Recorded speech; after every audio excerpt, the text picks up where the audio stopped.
Hello मेरे प्यारे बच्चों, कैसे हो आप सभी। आई होप कोई दिक्कत कोई परेशानी नहीं होगी। और एग्जाम कैसे जा रहे हैं? अब तो लास्ट एग्जाम बचा है इंग्लिश का, तो उसकी तैयारी जोरों शोरों से क्यों नहीं कर रहे हो? चलो हो जाओ शुरू, आ जाओ मेरे साथ और जल्दी से सारी फ्लैमिंगो की जितनी भी हमारी पोएम्स हैं सब निपटा देते हैं।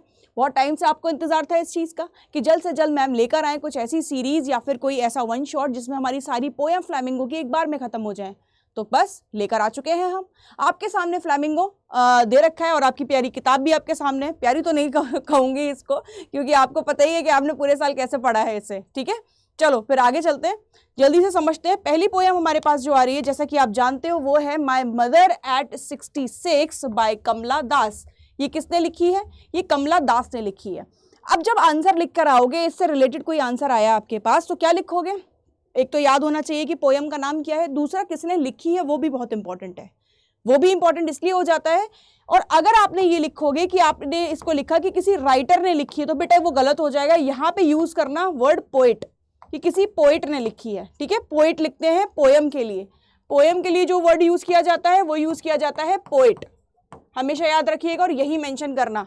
ठीक है, ये चीज याद रखना। और जब भी अपने पोएम के जो पोएट है उसका नाम लिख कर आओ, जैसे कि इनका नाम है कमला दास, तो हमेशा इसको ऐसे करके हाईलाइट करके आना। ठीक है, हाईलाइट करके और नीचे अंडरलाइन करके, जिससे आपके नंबर अच्छे मिलेंगे बाकियों से। कैसे नंबर अच्छे मिलेंगे? वो इसी तरीके से अच्छे मिलेंगे। चलते हैं, पोएम क्या कह रही है। छोटी सी समरी है इसकी समरी समझ लेते हैं। समरी आपके सामने दे रखी है। The poem is a heartfelt tribute. ये एक हार्टफेल्ट ट्रिब्यूट है अपनी माँ के लिए। पोएम में जो कमला दास अपनी माँ को एक ट्रिब्यूट दे रही हैं, किस चीज के लिए? जो स्पीकर है, स्पीकर मतलब कमला दास, उनकी बात हो रही है। Mothers who is 66 year old, वो 66 साल की हो गई है, 67 की हो गई है। अब जब इतने की हो गई है तो स्पीकर को कहीं ना कहीं इस बात का डर है कि उनकी माँ आगे क्या हो, और बूढ़ी होती जा रही है। अब लास्ट उनके लिए जो बची है स्टेज, वो है डेथ। तो हर कोई अपने माँ बाप के लिए इस चीज़ को हमेशा इस चीज़ से डर के रहता है कि वो हमें छोड़कर चले जाएंगे। शायद यही डर सता रहा है किसको? कमला दास को भी। ठीक है, आगे दे रखा है the speaker reflects on her mother's life. अब जो स्पीकर है वो अपनी माँ की लाइफ का रिफ्लेक्शन देख रही है कि जब मैं छोटी थी तो माँ कैसी थी और अब देखो माँ कैसी है। वो ऑब्जर्व कर रही है माँ को दिन पे दिन बूढ़े होते हुए। ठीक है, जब वो अपने काम से लौट कर आती है उसके पास में, अपनी माँ के पास में, और वो लेटी होती हैं, तो जब उनका वो मुंह खुल रहा होता है, याद करो, तो कितना ज़्यादा उसको डर लगता है वो देखकर। बिल्कुल वैसे ही यहाँ पे मेंशन किया हुआ है। आगे कह रहे हैं इसमें, हर स्ट्रगल्स एंड हर स्ट्रेंथ, उनकी स्ट्रेंथ और उनके स्ट्रगल्स जो हैं, ठीक है, उसको देखकर the poem explore the complexity. यहाँ आपको कुछ कॉम्प्लेक्सिटी दिखाई देगी। क्या है वो? Of their relationship and the speakers own. Speaker की खुद की कॉम्प्लेक्सिटी, किस चीज़ को लेके? उसकी माँ को लेके, कि दिन पे दिन वो कैसे उनको बूढ़ी होती देख रही है। जब वो अब नेक्स्ट उनसे मिलने आएगी, क्या वो होंगी या नहीं होंगी वहाँ पर? ठीक है, तो इस चीज़ का डर हमेशा जो पोइट है उसको सताता रहता है। Emotions as she watch her mother grow older, उसके सारे इमोशंस बाहर आ जाते हैं जब वो देखती है अपनी माँ को और बूढ़ा होते हुए। सही है, तो ये छोटी सी समरी है, इसको ध्यान रखना। जल्द से अब मैंने आपके लिए कुछ इंपॉर्टेंट पार्ट्स रखे हैं, इसके जो पॉइंट्स हैं, जो आप अपने आंसर में मेंशन करके आओगे। आपको कुछ नहीं करना, बाकी कुछ नहीं पढ़ना। इसमें जो मैं बता रही हूँ सिर्फ उतना पढ़ के आना, अपने आंसर में यही पॉइंट मेंशन करके आना। कोई नहीं रोक सकता तुम्हें नंबर लाने से।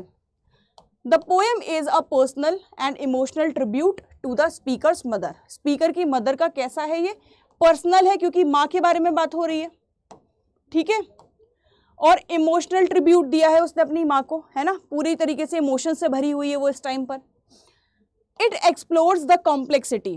क्या हो रहा है? कॉम्प्लेक्सिटी को एक्सप्लोर किया जा रहा है। उसके अंदर जो चीज़ें चल रही हैं, जो उसके अंदर झड़प चल रही है, कॉन्फ्लिक्ट चल रहा है, उसको क्या किया जा रहा है? एक्सप्लोर किया जा रहा है। Of their relationship. Their relationship मतलब उसकी माँ की और उसके खुद की, मतलब कमला दास की, दोनों की रिलेशनशिप, जो उनकी रिलेशनशिप है उसके बारे में बात की जा रही है इस पोएम में पूरे में। स्पीकर्स ओन इमोशन की भी बात है। फिर कह रहे हैं the poem touches on the theme of ageing. यहाँ पे थीम जो लिया गया है, मेन चीज वो एज का लिया गया है, एज फैक्टर लिया गया है, मॉर्टिलिटी लिया गया है। ठीक है, और लिया गया है passage of time. Passage of time, कैसे समय के साथ साथ चीजें बदलती चली जाती हैं। और एक वर्ड और यूज किया है इसमें, मॉर्टिलिटी, मतलब मॉर्टिलिटी वो चीज़ें जो कि लिविंग बीइंग होती है, एक ना एक दिन उनको ख़त्म होना ही होता है। अब वो कुछ भी हो सकता है, जो बना है उसको जाना है, वो मेंशन किया गया है।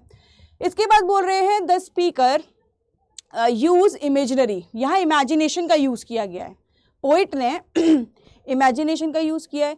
उसने बताई है ये बात कि देखो, मतलब उसने ये चीज़ इमेजिन की है कि मेरी माँ बूढ़ी हो रही है, नेक्स्ट टाइम मैं आऊँगी, पता नहीं उनसे मिल पाऊँगी या नहीं मिल पाऊँगी, तो वो चीज़ यहाँ पे है। एंड मेटाफर का यूज़ किया गया है, adds depth emotion of the poem. Poem की और ज़्यादा डेप्थ और ज़्यादा गहराई को दिखाने के लिए या मेटाफर का यूज़ किया गया है। ठीक है, इस चीज़ को याद रखिएगा, ये इंपॉर्टेंट पॉइंट्स हैं। ये पॉइंट्स आपको याद करने हैं, सभी बच्चों को ये पॉइंट याद करने हैं। क्यों? क्योंकि ये आप अपने आंसर में लिख कर आओगे, ये अपने आंसर में लिख कर आओगे। क्या मैम, कौन से आंसर में लिख के आएंगे? कोई भी क्वेश्चन बनेगा, कोई भी लॉन्ग क्वेश्चन बनेगा इस चैप्टर का, तो ये पॉइंट सब में आ जाएंगे। ये एक सार है सारे क्वेश्चंस के लिए। ठीक है, इसको याद कर लेना सभी। नेक्स्ट आपके पास आ रहा है पोएम का। मैंने पूरा एनालाइज किया है कि आपको और क्या लिखना है। मतलब ये मान के चलो कि पोएम के साथ साथ तुम्हें आंसर भी मिल रहा है, लॉन्ग क्वेश्चन का आंसर भी मिल रहे हैं साथ के साथ। पोएम एनालाइज में क्या है, इमेजिनरी का यूज किया गया, इमेजिनेशन का, जैसे कि मैं बता रही थी, जैसे the speaker use vivid imaginary, बहुत सारी इमेजिनरी यूज की है। To describe her mother's aging body, उसकी माँ की एजिंग बॉडी, जैसे कि उनके हैंड जो थे, ठीक है, उनका फेस जिसमें झुर्रियाँ पड़ी हुई थी, ये सारी चीज़ें आप उसमें लिख सकते हो। दूसरी चीज़ के मेटाफर का यूज़ किया गया है और ज़्यादा डीप दिखाने के लिए और ज़्यादा गहराई दिखाने के लिए। The mother's aging body compare to the worn out garment, worn out garment वो गारमेंट्स, वो कपड़े जो कि क्या हो जाते हैं, खराब हो जाते हैं, है ना, फट जाते हैं, उनसे डिस्क्राइब किया गया उसके मदर की बॉडी को। क्योंकि उसकी मदर की बॉडी कैसे हो गई थी, झुर्रियाँ पड़ गई थी, पीली पड़ गई थी, येलो हो गई थी ना, बिल्कुल वैसी जैसे पुराने कपड़े जो होते हैं वो पीले पड़ जाते हैं। कैसे पड़ जाते हैं, पीले, बिल्कुल वैसे ही। तो यहां तुम कंपैरिजन करके दिखा सकते हो, यहां तुम कंपैरिजन करके दिखा सकते हो, किसमें, उसकी मदर में और गारमेंट्स में। गारमेंट्स मतलब कपड़ों में। ठीक है, ध्यान रखना इस चीज को। अब यहाँ तुम टोन लिखो मत लिखो, तुम्हारी मर्जी है, लेकिन मैंने फिर भी दे दिया है कि तुम लिख सकते हो। ठीक है, और अच्छे मार्क्स लाने के लिए तुम टोन का याद रखना। यहाँ उस जो कमला दास है उसने नॉस्टैल्जिक टोन यूज की है। अगर बेटा ये वर्ड लिख दिया ना तुमने तो छा जाओगे एग्जाम में ही, समझ लो, मजा आ जाएगा एकदम। नॉस्टैल्जिक, इसका मतलब होता है पुरानी याद, पुरानी याद। अभी तक तुम क्या कर रहे होगे रिवीजन के लिए कि तुमने पूरी पोएम फिर से पढ़ी है ना, सारे क्वेश्चंस कर रहे हो, लेकिन ये पूरा सार है। पोएम भी याद हो गई, यहाँ से पोएम भी हो गई और आपके क्वेश्चन आंसर्स भी खत्म हो गए यहाँ से। तो एक बार में दोनों चीजें लेकर आई हूं मैं। ठीक है, नेक्स्ट देखो, एक चीज कि मैम शुरू कैसे करें, किसी मैम अगर आंसर को शुरू करना है और बाकियों से बेहतर करना है तो कैसे करें। एक चीज कर सकते हो, इंपॉर्टेंट कोट जो आपकी पोएम का है ना, जैसे आप यहां से शुरू कर सकते हो, माई मदर एट 66, या लास्ट में, या फिर falls asleep in the chair, कहाँ पे सो रही थी, चेयर पर, her mouth open her eyes closed as if she swallowed the whole of her life. इसमें से कुछ भी ले लो और एक छोटा सा पार्ट याद कर लो और अपने आंसर में लिख देना ऐसे ही। कैसे, ऐसे कॉमा इन्वर्टेड कॉमा करके, और फिर शुरुआत करना अपने आंसर की, मजा ही आ जाएगा एकदम। ठीक है, नेक्स्ट दे रखा है, ये भी कर सकते हो, ये याद हो जाए ये कर लेना, वरना ये कर लेना। I wonder if she knows how much I love her, how much I want to hold her and keep her safe। यहाँ पे वो बता रही है कितना ज़्यादा वो चाहती थी उनको पकड़ के रखना, उनको सेफ रखना। ठीक है, वो सारी चीज़ें यहाँ पे मेंशन है। तो मैं इनमें से जो भी याद हो जाए वो याद कर लेना और अपने आंसर में लिख देना, चाहे कोई भी आंसर क्यों ना हो इस चैप्टर का। ठीक है, इस पोएम का। चलो, थीम क्या है इस चैप्टर का, एजिंग थीम है, मॉर्टिलिटी मतलब अमर नहीं होना, इमॉर्टिलिटी अमर होता है, और मॉर्टिलिटी क्या होता है, वो इंसान जो मर जाएगा, डेथ हो जाएगी जिसकी, ये थीम है। इस पे आप बना के लिख सकते हो। अगर ऐसा कोई क्वेश्चन फंस गया, आप सपोज करो आपके पास आके कि आपको नहीं आ रहा, लेकिन आपको इस चैप्टर का थीम पता है कि एक्चुअल में ये पोएम कह क्या रही है ना, तो एजिंग से बना के लिख दो खुद से। कुछ पार्ट ये ले लो मॉर्टिलिटी का, मदर डॉटर का रिलेशनशिप दिखाया है, इससे बना लो। मैं आपको पॉइंट्स दे रही हूँ। आइडेंटिटी एंड सेल्फ डिस्कवरी की बात की गई है, खुद की डिस्कवरी की, आखिरकार मनुष्य का जीवन है क्या, हाँ वो आता है फिर चला जाता है बूढ़े होने के बाद, तो उसकी भी सेल्फ रियलाइजेशन, सेल्फ डिस्कवरी की भी बात की गई है। और इमोशनल कॉम्प्लेक्सिटी दिखाई है, रिलेशनशिप दिखाई है यहाँ पे, रिलेशनशिप दिखाई है यहाँ पे माँ की, मदर की और पोइट की।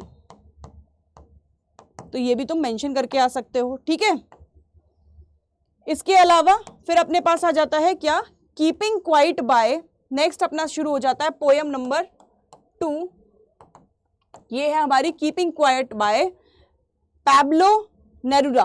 पैब्लो नेरुदा, नाम याद रखना बहुत जरूरी है अपने लिए, नाम याद रखना बहुत जरूरी है, फिर से बता रही हूं आपको, ठीक है।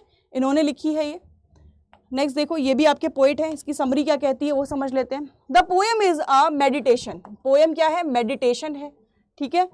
ऑन द इम्पोर्टेंस साइलेंस, शांति को लेकर, ठीक है। स्टिलनेस, कामनेस, शांति, कामनेस की बात की गई है यहाँ पे। इन अ क्योटिक वर्ल्ड, ये दुनिया कैसी है, बड़ी हबड़ा तबड़ी मची हुई है यहाँ पे। ये कर लो, वो कर लो, ये कर लो, वो कर लो, अभी 12th के एग्जाम खत्म हो जाएंगे, फिर CUT आ जाएगा, फिर CUT के बाद कौन सा कॉलेज मिलेगा, शांति तो है ही नहीं। तो ये कैसा है, अब ये वर्ड याद रखना है यहाँ पे, इससे ये वर्ड याद रखना है, क्योटिक, ठीक है। बहुत ज़्यादा भागा दौड़ी है यहाँ पे इस दुनिया में। द स्पीकर अर्ज द रीडर, जो स्पीकर है वो अर्ज कर रहा है रीडर से क्या, कि पॉज, भाई शांति, थोड़ी शांति दे दे, रिफ्लेक्ट, ठीक है, reflect and appreciate the beauty of life, कि दुनिया कितनी सुंदर है भाई, 2 मिनट रुक के देख तो ले। जो तू भागा जा रहा है दुनिया की दौड़ में, जरा थोड़ा रुक जा, थम जा, जरा देख तो ले, कितनी सुंदर दुनिया बना के दी है मैंने, भगवान ने ऐसा बोला है। और यहाँ पे जो लोग हैं वो हाथ जोड़ के प्रार्थना कर रहे हैं इस चीज़ की। द पोम ऑल्सो टचेज, ये जो पोएम है ऑल्सो टच करती है थीम किस चीज़ का है इसका, of social justice and the need of the collective action. एक जो कर रहा है बाकी सब भी वही करे चले जा रहे हैं। अगर एक पानी में जाएगा डूबने तो सब चल देंगे, अगर एक को लग रहा है कि नहीं 90% आने चाहिए तो घर वाले फिर पीछे पड़ जाएंगे, नहीं भाई तेरे भी आने चाहिए, तेरे क्यों नहीं आ रहे, है ना। चैन है ही नहीं, समझ रहे हो। तो वो इसमें पोएम में डिस्क्राइब किया हुआ है। सेम मैंने इसके भी आपके लिए इंपॉर्टेंट पॉइंट्स बनाए हैं, हर आंसर में इसके में लगा देना, चिल करना एकदम फिर, ठीक है। एक बार याद कर लो इसको। The poem is a call, ये कॉल ऑफ एक्शन है, कॉल टू एक्शन है, ठीक है। Urging the reader to pause, जो रीडर है, रीडर कौन है, हम, आप पढ़ रहे हो, आपसे अर्ज किया जा रहा है कि बेटा थोड़ा थम जाओ, सही है, मान रहे हैं कि बहुत भागा दौड़ी है, लेकिन थोड़ा रुक के जरा देख लो ना, दुनिया कितनी सुंदर है ना, कि रुक ही नहीं रहे हो। तो वो बात आ रही है यहाँ पे, reflect on their place in the world, थोड़ा रुको, थमो और ये देखो कि भगवान ने तुम्हें बनाया है इंसान, कितनी खूबसूरत दुनिया दी है साथ में, थोड़ा रुक के रिफ्लेक्शन देखो दुनिया का, नेचर का देखो, ठीक है, वो दे रखा है। फिर कह रहा है it explores the importance of the silence and stillness in the chaotic world. इस दुनिया के, इस क्योटिक वर्ल्ड में जो साइलेंस, शांति, जो इंसान खोज रहा है कि मुझे यहाँ शांति मिल जाए, मैं यहाँ रुक जाऊँ, वो दे रखा है। The poem touches on the themes of social justice and collective action. यहाँ पे क्या, सोशल जस्टिस की, ये मेन पॉइंट है, सोशल जस्टिस और कलेक्टिव एक्शंस, ये क्या है, ये मेन पॉइंट है, इनका ध्यान रखिएगा सभी बच्चे, इनका ध्यान रखिएगा, ये मेन पॉइंट है आपके। Neruda's use imagery and metaphor adds depth of emotion to the poem. अब क्या है, जो पोइट है हमारा, उसने क्या किया, इमेजनरी और मेटाफर, 2 चीज़ों का यूज़ किया है बहुत ज़्यादा गहराई दिखाने के लिए। ये वर्ड्स याद रखिएगा, मैं बहुत इंपॉर्टेंट चीज़ें बता रही हूँ आपको। डेप्थ, मेटाफर के लिए डेप्थ यूज़ की गई है, वर्ड यूज़ करके आना। इमेजिनरी का यूज़ किया गया है, ठीक है, पोएम में इमोशन दिखाने के लिए, ये वर्ड यूज़ होने चाहिए आपके एग्जाम में, ठीक है। आंसर राइटिंग में ये वर्ड्स चाहिए मुझे। चलो आगे देखो, इसके बाद पोएम का एनालाइज दे रखा है, पूरी पोएम का मैंने एनालाइज कर दिया है आपके लिए, जिसमें कि सबसे पहले इमेजिनरी, ये समझो कि सारे पोइट इमेजिनेशन का तो यूज़ करते ही करते हैं। वो पोइट ही इसलिए बनते हैं क्योंकि उनकी इमेजिनेशन पावर बहुत अच्छी होती है, वो रियलिस्टिक चीज़ों से इमेजिनेशन क्रिएट कर देते हैं, है ना। तो imaginary, the speaker use vivid imaginary describe the natural world, describe the natural world, आखिर में एक्चुअल दुनिया है क्या, इसलिए इमेजिनरी का यूज़ किया। मेटाफर का यूज़ किया, the world is a compare to a noisy machine, ये दुनिया कैसी है, इतना शोर है यहाँ पे, ये कर लो, वो कर लो, ये कर लो, वो करो। अरे चुप हो जाओ भाई, चुप हो जाओ, क्या कर लो क्या ना कर लो। तो मेटाफर का यूज किया गया है, ठीक है। और नीड्स टू बी क्वाइट, थोड़ा शांति बनाए रखो, सब हो जाएगा, थोड़ा रिलैक्स करो, तो वो दे रखा है। टोन आपके ऊपर है, आपको लिखनी है लिखना, वरना आपकी मर्जी है मत लिखना। रिफ्लेक्टिव टोन है और अर्जेंट टोन है, ये अर्जेंसी है भाई, थोड़ा रुक जाओ, लोगों की डिजायर इतनी बढ़ती जा रही है कि एक दूसरे को मारने पे तुले हुए हैं, है ना। जब डिजायर बढ़ रही है इंसान के अंदर तो हेट्रेड भी जनरेट हो रही है, हेट करना शुरू कर देते हैं एक दूसरे से कि इस भागा दौड़ी वाली जिंदगी में इसे ये मिल गया, उसे वो मिल गया, वो सारी चीज आ रही है, ठीक है। फिर वही, अगर स्टार्ट करना है आपको अपना आंसर तो ये तुम लिख सकते हो, now we will count to 12, ये बहुत इंपॉर्टेंट है इसका, ये लिखना और यहां से स्टार्ट करना, ठीक है। And we will all keep still, ये मेंशन कर सकते हो। अगर तुम्हारी कोई ऐसी लाइन फंसती है जब तुम आंसर लिख रहे हो कि वहां पे वो वाला वर्ड आता है तो तुम ये मेंशन कर लो, ये कर लो, this one time upon the earth, ये तो बहुत ही इंपॉर्टेंट है, वेरी इंपॉर्टेंट, ठीक है। Let us not speak in any language, अब हम एक काम करते हैं, थोड़ा शांत होते हैं और किसी लैंग्वेज में नहीं बात करते, ठीक है। तो वो दे रखा है यहाँ पे, ये भी मेंशन तुम कर सकते हो। नेक्स्ट क्या दे रखा है तुम्हारे सामने, अब इसका थीम समझो। ये चीज अगर समझ में आ गई तो तुम अपना आंसर आराम से लिख दोगे कि भाई थीम क्या है इस पोएम का, लिखना क्या चाहता है पोएट। वो चाहता है कि स्टिलनेस और साइलेंस बनी रहे, ठीक है। वो चाहता है कि सोशल जस्टिस और कलेक्टिव एक्शन हो जाए, है ना। लोग सोशल जस्टिस बनाए रखें और कलेक्टिव एक्शन करें, कलेक्टिवली इस जो ये भागा दौड़ी क्योटिक लाइफ है ना, इसको थोड़ा शांति बना रखें और थोड़ा ठहर के जरा समझ ले दुनिया क्या है। Appreciation for life and its beauty, भगवान ने इतनी प्यारी हमें ज़िंदगी दी है, इसके लिए थोड़ा अप्रिशिएट कर दे भगवान को कि भगवान बहुत बहुत धन्यवाद, इतनी सुंदर लाइफ दी है ना, थोड़ा जी लें इसको। तो एप्रिसिएशन लाइफ और उसकी ब्यूटी, नेचर, इट्स ब्यूटी मतलब नेचर की बात हो रही है। फिर कह रहा है इनर पीस, आपके अंदर जो शांति है, कामनेस, कामनेस, रिफ्लेक्शन, किसका रिफ्लेक्शन, नेचर का रिफ्लेक्शन। हम भी तो नेचर से ही बने, हम भी तो नेचर से ही बने, भगवान ने हम सबको साथ में भेजा, हम खुद नेचर से बने, लेकिन क्या हुआ, यहाँ की भाग दौड़ ने हमें हमारे ही नेचर से, जिससे हम खुद बने हैं, उसी से ही दूर कर दिया है। ऐसा ही हो रहा है ना, वही इसमें बात की गई है, यही इसका थीम है। अब यहाँ पे एक चीज यूज की गई है, इमेजिनरी, पूरी पोएम में इमेजिनरी और सिंबॉलिज्म, सिंबल यूज किया गया है। सिंबल क्या यूज किया गया है, the image of the earth as a noisy machine. अब यहाँ पे लिख सकते हो अपने आंसर में कि जो अर्थ को यूज किया गया है ना, वो नॉइजी मशीन की तरह यूज किया गया है, भाग दौड़ वाली जिंदगी। इज पावरफुल, ये पावरफुल सिंबल है of chaos of a disorder of modern life, जो कि आज की दुनिया में ये सबसे बड़ा सिंबल है किसका, एक आपकी लाइफ को खराब करने का, ठीक है। क्या अर्थ जो है, अर्थ में ये अर्थ को बोला गया है नॉइजी मशीन, ठीक है। और ये एक पावरफुल सिंबल बनाया, सिंबल दिया है किसने, पोइट ने, कि ये जो केओस, ये जो शोरगुल चल रहा है, ये जो शोरगुल चल रहा है दुनिया में, डिसऑर्डर ऑफ मॉडर्न लाइफ, ये क्या है, ये लोगों के अंदर एक पागलपन सवार हो गया है, डिसऑर्डर सवार हो गया है, क्या कि मॉडर्न लाइफ ये भी होना चाहिए, ये वाली गाड़ी, ये वाला फोन, ये वो सारी चीजें, तो उस चीज के लिए the image of the fisherman in the cold sea, the symbol of the hard work and the struggle of everybody, everyday people. उस पोएम में जो फिशरमैन दिखाया गया है ना, कहाँ पे, उसके अंदर, ठीक है, किसके अंदर, कोल्ड सी के अंदर जो फिशरमैन दिखाया है, वो क्या है, वो स्ट्रगल दिखाया है। हर दिन जो हम स्ट्रगल करते हैं ना अपनी लाइफ से, सुबह उठना, ऑफिस आना भाग के, यहाँ पे सारा सामान, अपना सारा काम करना, आपकी लाइफ से अगर बोलें, अपनी पढ़ाई, स्ट्रेस, मार्क्स आने का स्ट्रेस, लोगों का डर कि ऐसा हो गया तो ऐसा होगा, फिर कौन क्या कहेगा, मम्मी पापा सुनाएंगे, ये कहेगा, वो CUT का एग्ज़ाम देना है, कौन सा कॉलेज मिलेगा, क्या मुझे बीटेक कर पाऊँगा या नहीं कर पाऊँगी, ठीक है, बहुत सारी चीज़ें, उस हार्ड वर्क। तो यहाँ पे ना पोएम की लाइन दे रखी है, फिशरमैन इन द कोल्ड सी, इससे सिंबलाइज किया गया है हार्डवर्क को, ये चीज मेंशन करके आना अपने आंसर में, ठीक है।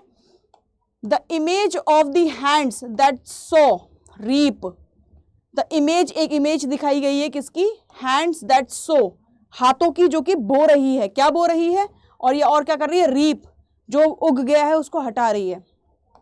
सिंबल है किसका? सिलिकल नेचर, जो दुनिया का ये जो नेचर है उसका, life and the importance of the hard work and the dedication. यहाँ बताया गया है कि दुनिया में अगर जीना है तो हार्डवर्क की कितनी इंपॉर्टेंस है और कितने डेडिकेशन के साथ आपको उसको करना पड़ेगा, है ना, उस चीज़ के बारे में यहाँ पे आपको बताया गया है। तो ये मैंने पूरी पोएम को एनालाइज कर दिया आपके लिए। अब आपको आंसर भी अलग से करने की जरूरत नहीं है याद, इसमें से ही आंसर आपका बन जाएगा, ठीक है।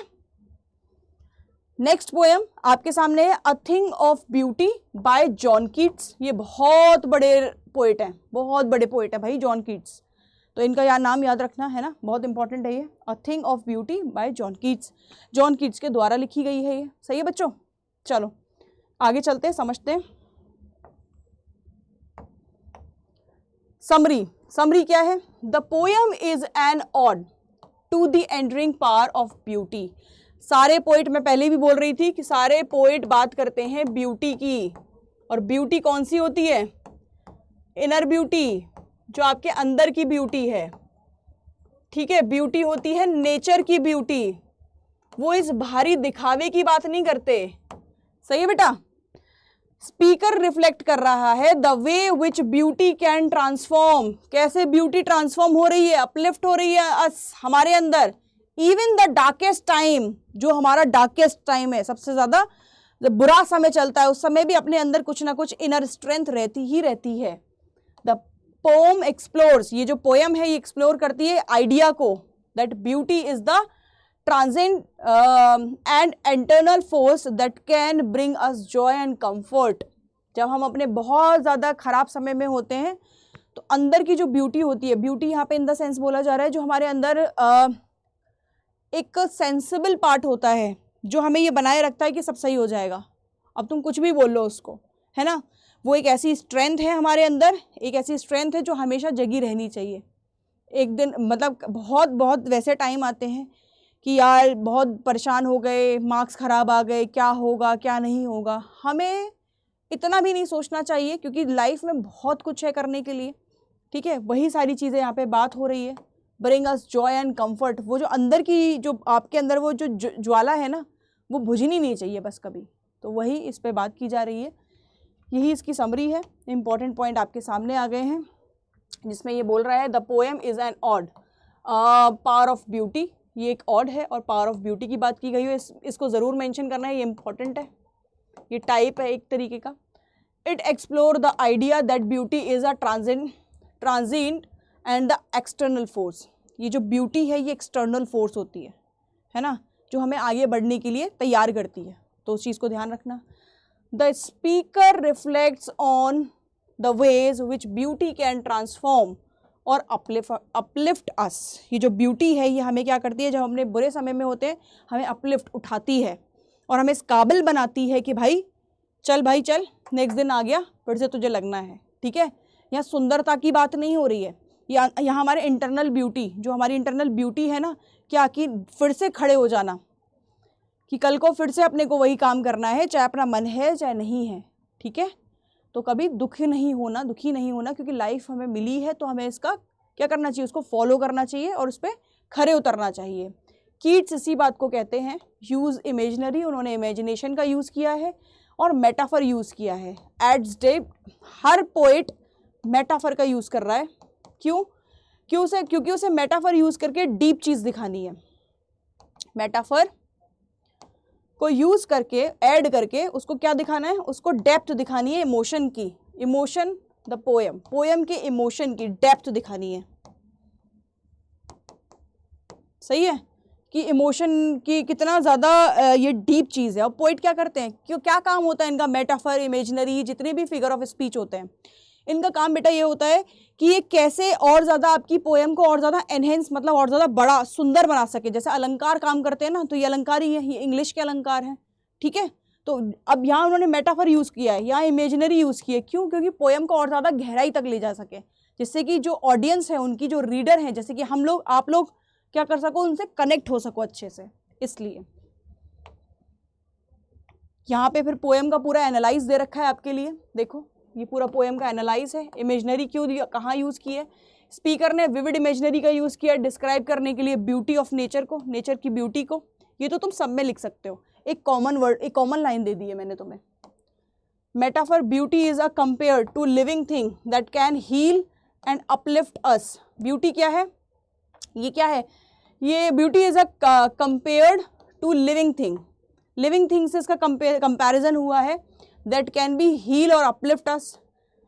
अब यहाँ पे बोल रहे हैं कि ब्यूटी का किससे कंपैरिजन कर लिया उन्होंने, लिविंग से, जो जीवित चीज़ें हैं, कि भाई देखो ब्यूटी कोई ऐसी चीज़ नहीं है जो कि नॉन लिविंग हो, ठीक है, वो एक ऐसी चीज़ है कि जो तुम्हें हंसा भी सकती हो, तुम्हें रुला भी सकती है। अगर तुम्हारी इंटरनल ब्यूटी स्ट्रेंथ तुम्हारे बॉडी की या तुम्हारे मेंटली स्ट्रेंथ अच्छी है तो तुम कभी अपना मूड 2 मिनट में चेंज कर सकते हो, लेकिन अगर वही खराब है, तो अगर थोड़े से भी तुम परेशान हो जाते हो तो तुम्हारे लिए प्रॉब्लम है, ठीक है। तो उसको कैसे यूज़ किया गया है, उसको लिविंग की तरह यूज़ किया गया है, जैसे कि ब्यूटी कोई पर्सन हो। कंपैरिजन हुआ है ना, यहाँ पे सीधा कंपैरिजन किया है। जब डायरेक्ट कंपैरिजन किया है ब्यूटी का लिविंग के साथ, तो इसीलिए इसको मेटाफर बोला गया है, सही है। इसके बाद टोन की बात कर रहे हैं, ऑप्शनल है, लगाना चाहो लगा देना, वरना मर्जी तुम्हारी। कंप्लेटिव, यहाँ पे ये मान के चलो डीप है, बस इतना मान लो डीप है, और पेंसिव लिख लो, ये टफ वर्ड मत लिखो, पेंसिव, ये 2 वर्ड यूज़ कर लो, तुम्हारे लिए काफ़ी है। इसको हटाओ, इसको हटाओ, सही है, ये 2 चीज़ यूज़ कर लो, याद रहे तो सही है, नहीं है तो कोई बात नहीं, इतनी बात याद रखो। इंपॉर्टेंट क्वेश्चन क्या है इसका, इंपॉर्टेंट कोट है, सॉरी, इंपॉर्टेंट कोट क्या है क्वेश्चन का, तो मैंने एक प्रॉपर आंसर दे ही दिया है, सारे लॉन्ग का यही सार है, यहीं से बनना है। A thing of beauty is a joy and for ever. ये लाइन अपने आंसर में जब लिखो, या तो पहले या फिर लास्ट में आंसर खत्म होने के बाद लिखनी है, या फिर ये लिख देना इट्स लवलीनेस इंक्रीजेज, या फिर इट विल नेवर क्या पास इनटू द नथिंगनेस। जो तुम्हें अच्छा लगे, जो छोटा से छोटा याद हो जाए वो याद कर लो, और इसको या तो शुरुआत में या लास्ट में लिख देना। Beauty is the truth, truth is beauty, very nice, ये तो तुम बहुत इजीली कर सकते हो, इसको कर लेना, दैट इज ऑल। बस इतनी ही बात है कि ब्यूटी ही सच्चाई है और सच्चाई ही ब्यूटी है, बस। We know on earth all ye need to know, all you need to know, you होगा ये, बस जो तुम जानना चाहते हो वही ब्यूटी है, ठीक है, ये मेंशन कर लेना। थीम क्या है भाई, इसका थीम देख लेते हैं। मेन बात किसकी की गई है, ब्यूटी और इसके ट्रांसफॉर्मेटिव पावर की गई है, कि ब्यूटी आपके अंदर कैसे एक ट्रांसफॉर्मेशन लेके आ सकती है, उसकी बात की गई है। ट्रांसेंड्स एंड एटर्निटी, इसकी बात की गई है। आपके अंदर के जॉय की, आपके अंदर के उस पर्सन की जो कि कहते हैं ना बच्चा है आपके अंदर एक, जो हमेशा आपको खुश रखता है, वो नहीं मरने देना चाहिए। जॉय कंफर्ट की बात हुई है। मॉर्टिलिटी और इम्परमेंस की बात की गई है, रहने दो, इसको मत लिखो, सिर्फ मॉर्टिलिटी लिख लो, काफ़ी है, सही है। नेक्स्ट देखो, इजी चीज़ें लिखो, तुम लास्ट में इतना याद करने की जरूरत नहीं है तुमको, लास्ट में सिर्फ वही है कि एक सार मिल जाए पूरा कि मैडम ये करना है हमें, हाँ तो भैया वही है ये तुम्हारे लिए, बस। इमेजनरी और सिम्बॉलिज्म का भी यूज़ हुआ है, इमेजिनेशन का यूज़ हुआ है थिंग ऑफ ब्यूटी के लिए, है ना, इज पावरफुल सिंबल। यहाँ पे इमेजिनेशन क्या है, थिंग ऑफ ब्यूटी, ये पावरफुल सिंबल है किसका, ट्रांसेंट का, और इंटरनल एक्सटर्नल ब्यूटी का, जो कि आपको बाहर से फोर्स कर रहा है काम करने के लिए, ठीक है, बाहर से फोर्स कर रहा है आपको, ठीक है बेटा। The imagine of the sensations that beauty evokes is a symbol of the way in which beauty can't transform and uplift us। यहाँ आपको क्या बताया है, sensations बताया है, कैसे कुछ लोग इतने ज़्यादा बढ़ जाते हैं लाइफ में, और कैसे वो वही लोग उतनी मेहनत पे नहीं बढ़ पाते, क्यों, क्योंकि वो बहुत ज़्यादा अंदर से क्या होते हैं, टूट जाते हैं, कमज़ोर होते हैं, उनकी इंटरनल ब्यूटी वो उसको समझ नहीं पाते। मेन बात यहाँ आती है, सही है, क्योंकि देखो प्रॉब्लम सबकी लाइफ में आती है।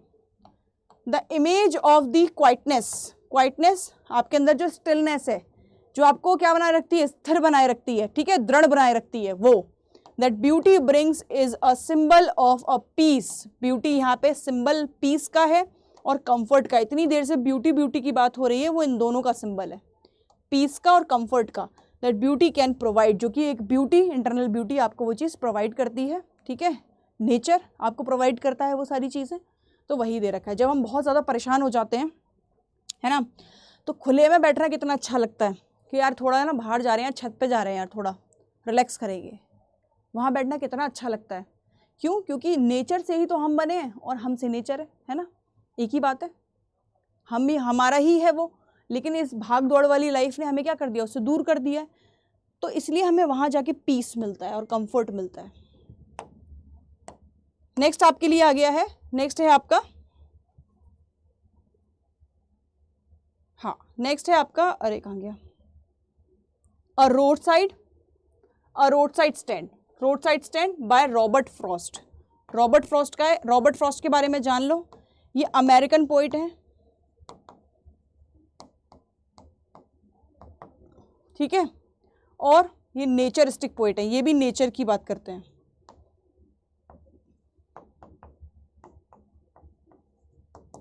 ये नेचरिस्टिक पोइट है, ठीक है बेटा। नेक्स्ट आपके सामने समरी दे रखी है इसकी। The poem is a reflection, poem एक रिफ्लेक्शन है ऑन द ह्यूमन कंडीशन और एक्सप्लोरिंग का, ह्यूमन की कंडीशन का और एक्सप्लोरिंग का।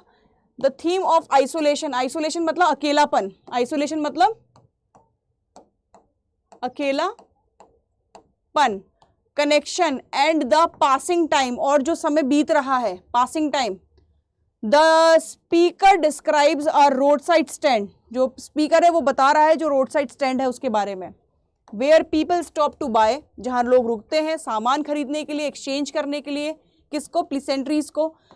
The poem touches on the idea, poet को ये आइडिया काफी टच कर जाता है, that even our isolation we are connected to the other though our shared experiences. अब वो लोग जो आके क्या करते हैं, एक्सपीरियंस को शेयर करते हैं, उनसे पोइट बहुत ज़्यादा कनेक्ट हो जाता है, ठीक है। वो रोड साइड जो बैठे हुए हैं और लोग उनसे आके जो सामान खरीदते हैं, यहाँ उसकी बात की गई है पूरी, ठीक है। इंपॉर्टेंट पॉइंट्स क्या क्या हैं इसके वो देख लेते हैं, जो आप अपने उसमें लिखोगे आंसर राइटिंग में। The pome is a reflection, ये रिफ्लेक्शन है ह्यूमन की कंडीशन का, ह्यूमन की कंडीशन का, ये मोस्ट इंपॉर्टेंट लाइन है, ये आप अपने आंसर में लिख के आना। It explores themes of isolation, connection and the passing of time, ये क्या है, समय जो बीतता जा रहा है, पासिंग ऑफ टाइम उसके बारे में दे रखा है, उसका कनेक्शन की बात हो रही है उसके, सही है। The speaker describes a road side stand of symbol of human connection, जो रोड साइड स्टैंड है पोइट ने डिस्क्राइब किया है, जो रोड साइड स्टैंड है उसको एज अ सिंबल यूज किया गया है, किसका, ह्यूमन कनेक्शन का, किसका यूज किया गया है, ह्यूमन कनेक्शन का यूज किया गया है, कि लोगों से लोगों का कैसा कनेक्शन है, ठीक है। रॉबर्ट फ्रॉस्ट ने ये बताया है इमेजिनरी यूज करके एंड मेटाफर यूज करके ऐड किया है डेप्थ। ये लाइन तो देखो सब में इंपॉर्टेंट बताई है मैंने, ये लाइन तो तुम सब में लिख देना, सबके लिए इंपॉर्टेंट है, वेरी इंपॉर्टेंट है ये तुम मेंशन कर सकते हो, ये तुम्हारे आंसर राइटिंग, ये तुम्हारे आंसर राइटिंग के लिए सारी चीजें। पोएम का एनालाइज क्या कहता है, वही मेटाफर इमेजिनरी का यूज किया गया है, एक कॉमन चीज ले ली है मैंने जो तुम सब में लगा सको, तुम्हें बार बार दिक्कत ना हो। The speaker uses vivid imaginary describe the road side stand, simple सी बात है, हर किसी में यही चीज आ रही है। मैंने सारी किताब पोएम ली, उनमें से जो उनका मेन था जो सब में यूज कर सकते हो तुम बच्चे, बहुत ईजी चीज लेकर आई हूं, इसको लिखो। The road side stand is a compared to a symbol of human connection, ये ह्यूमन कनेक्शन का एक क्या है, ये वैसे भी बता रखा था। टोन आपकी मर्जी है, वैसे भी इसकी रिफ्लेक्टिव है, रिफ्लेक्टिव मोस्टली सभी की टोन है, आपके पास जितनी भी पोएम है ना सब में रिफ्लेक्टिव टोन तो आ ही रही है, तो उसका तो याद ही रखना, ठीक है। और क्या भाई इसमें देखते हैं, और वही आपका कोट दे दिया है मैंने, एक कोट ले लेना, तो मैं एक तो यही लिख देना, the road side stands was like a bean beacon in the dark of the woods, ये मेंशन कर सकते हो, जो भी याद हो जाए तीनों में से। We can make our own connection and then we make our own isolation, जब हम अपना खुद का कलेक्शन बना लेते हैं फिर हमें क्या होता है, आइसोलेशन चाहिए भैया, शांति चाहिए। एक इंसान होता है जिसको पसंद है लोगों से बातें करना, है ना, सबके साथ जाके बैठता है, क्योंकि उसका खुद के साथ कोई कनेक्शन नहीं है। जिस इंसान का खुद के साथ कनेक्शन हो जाता है वो बिल्कुल अकेला बैठना पसंद करता है, थोड़ी देर बात करेगा, जैसे बोलते हैं ना यार ये तो बहुत ज़्यादा इंट्रोवर्ट टाइप का, यार बात ही नहीं करता किसी से, वही क्योंकि उसको खुद का कनेक्शन पसंद है, ठीक है, उसका मन खुद के साथ लग जाता है, उसे नहीं है किसी की ज़रूरत, सही है, वो चीज़ आ गई इसमें। फिर आपके पास आ गया आंट जेनिफर बाय एंड्राइन रिच का आ गया, हाँ ये आपके पास आ गई है। चलो, aunt Jennifer's tigers by Adrienne Rich, ये इनका याद रखना, ये पोइट है, ठीक है बेटा। इतनी इन्फॉर्मेशन तो सबकी याद रखना, कौन किसका पोइट है, कौन क्या है, this is very important. Summary दे रखी है आपको फिर इसकी, क्या है ये, the poem is a feminist critic, social expectation placed on women. लोग विमेन के अंदर जो फेमिनिज्म है, ठीक है, उसके बारे में बात की गई है। और किस बारे में बात की गई है, यहाँ बोला गया है poem is a feminist critic of social expectation placed on a women, जो कि विमेन के अंदर है। क्या चीज़ें हैं वो पढ़ते हैं। The speaker describes aunt Jennifer's tiger which she has embroidered on a panel in the tiger of symbol aunt Jennifer's repressed creativity, desire. The poem touches on the idea that women are often constrained a social of expectation and norms. सीधी सीधी बात ये कह रहा है ये कि aunt Jennifer, जिसको वो ring और वो जो लोग उसमें जो अपनी परंपराएं हैं, पेटार्कल बहुत ज़्यादा सोसाइटी है, पेटार्की बहुत ज़्यादा जिसे बोलते हैं ना, एक पुरुष प्रधान देश है, उसमें जकड़ा हुआ है ना। जैसे कि टाइगर उसकी साड़ी पे कट रहे थे, अब वो टाइगर कहीं जा तो सकते नहीं। उसने ऐसा इमेजिन किया कि टाइगर कैसे है, ये तो भाई इनको तो खुला छोड़ दो, है ना। ह्यूमन का नेचर क्या है कि खुला रहना, फ्रीडम चाहिए उसको। ह्यूमन क्या, सारे लिविंग बींग्स का वही नेचर है। तो इन्होंने कंपैरिजन किया है एक विमेन का वो टाइगर के साथ। कैसे कि जो विमेन को अब जैसे कि एक पुरुष प्रधान देश में बांध के रखना कि तुम ये नहीं कर सकती, तुम वो नहीं कर सकती, है ना, जैसे उस बंदिश से वो बनी हुई है, बिल्कुल वैसे ही वो टाइगर जो उसकी साड़ी पर है, जो एम्ब्रॉयडरी पर बने हुए हैं, वो भी तो वहीं पे जकड़े हुए हैं। मतलब ऐसा इमेजिन किया है पोइट ने समझाने के लिए। इंपॉर्टेंट पॉइंट्स दे रखे हैं यहाँ पे। The poem is a feminist critic of social of the expectation of the place on the women, ठीक है, ये मेंशन कर लेना। It explores the idea of women are often contrasted by the social expectation and the norms। वही चीज़ बोल रखा है कि पेटार्की सोसाइटी से वो बाहर निकलना चाहती है। The speaker describes aunt Jennifer's tiger. यहाँ पे स्पीकर जो पोइट है, ठीक है, एंड्रिन ने क्या किया है, आंट जेनिफर के जो टाइगर हैं उनको एज अ सिंबल यूज़ किया है किसका, क्रिएटिविटी का और डिज़ायर इच्छाएं और क्रिएटिविटी का, कि देखो कैसे क्रिएटिव वे में उसकी उस पर एम्ब्रॉयडरी पर उसको काढ़ा हुआ है। रिट्स ये पोइट का नाम है। यूज़ इमेजिनरी, उन्होंने इमेजिनेशन का यूज़ किया है, मेटाफर का यूज़ किया है, वही इमोशन और डेप्थ के लिए, ठीक है, पोएम में और ज़्यादा गहराई बनाने के लिए। सही है, समझ आया।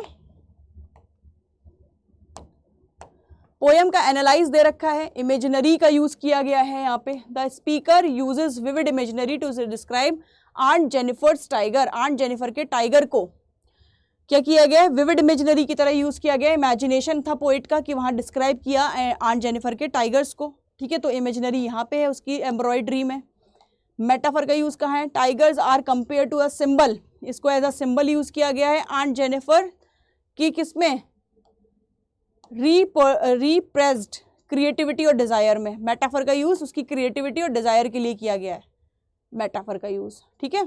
टोन वही सबकी सेम है, रिफ्लेक्टिव, सब में लगा देना ये। और क्रिटिकल भी लिख सकते हो क्योंकि क्रिटिक यूज़ किया जा रहा है यहाँ पे, एक वर्ड क्रिटिकल भी लिख सकते हो क्योंकि क्रिटिक यूज़ किया जा रहा है। फेमिनिस्ट है ना, क्रिटिसाइज कर रही है वो समाज को कि भाई देखो कैसे समाज है, इतना बांध के रखा हुआ है औरतों को। वो इसके लिए कोड देख लो, आंट जेनिफर्स टाइगर, ठीक है। और यहाँ पे यूज किया गया है person across the screen, bright topaz eyes along. Easy याद करो तुम, मैंने लिख सारे दिए, तुम्हें जो अच्छा लगे वो याद करो। The stillness of the afternoon, ये कर सकते हो। The eyes that fix the screen are not the eyes that see the world around. ये अच्छी है, ये याद कर सकते हो, ये इंपॉर्टेंट है और इजी याद हो जाएगी। ये अपने आंसर राइटिंग में मेंशन ज़रूर करके आना, ठीक है। तुमने देखा होगा कि मैंने बहुत सारी चीज़ें एक जैसी दी हैं, जो तुम्हारे सिर्फ मैंने पोएम के साथ साथ आंसर भी कवर किए हैं इसमें, कि पोएम में क्या है और उसके जो आंसर बनेंगे तुम्हें अब आंसर करने की ज़रूरत नहीं है, ठीक है। आंसर यहाँ से मिल जाएंगे तुमको ईजीली, यहाँ से सेम कॉमन लाइन जो कि सारी पोएम्स में यूज़ की गई थी वो तुम ईजिली अपने आंसर राइटिंग में मेंशन कर सकते हो, तुम्हें ज़रूरत नहीं पड़ेगी किसी चीज़ की। समझ आया बच्चों। आई होप ये सेशन आपको काम के लिए मतलब होपफुल्स अच्छा लगेगा, ठीक है, जिससे कि आपका कम समय में आप ज़्यादा वर्ड्स लिख पाओगे। थोड़ा लिखने में दिक्कत आती है बच्चों को कि मैम लिखे कैसे, कौन से वर्ड से, तो सबका सार दे दिया है, तो मैं पकी पकाई खीर दे दी कि भाई ये रही खीर, इसको लिख देना। एक चीज़ मत भूलना, उसको अंडरलाइन करना कि अंडरलाइन कैसे करनी है, ठीक है, वो भूल गए तो दिक्कत खड़ी हो जाएगी। पोइट का नाम ज़रूर याद करना, पोएम का नाम ज़रूर याद करना। जब भी आंसर शुरू करो शुरुआती में वही चीज़ लिखना, ठीक है। एक कोड डाल देना, याद रहे तो डाल देना, दे दिया है, नहीं याद रहे तो कोई बात नहीं। समझ आया? तो दैट्स ऑल फॉर टुडे। सही है, आपके लिए ऑल द बेस्ट। सब अपना एग्जाम अच्छे से दे सारे बच्चे, प्यारे बच्चे, ठीक है। चलो बाय बाय, टेक केयर। सभी बच्चे ध्यान रखें, स्वस्थ रहें, ठीक है। चलो बाय, टेक केयर।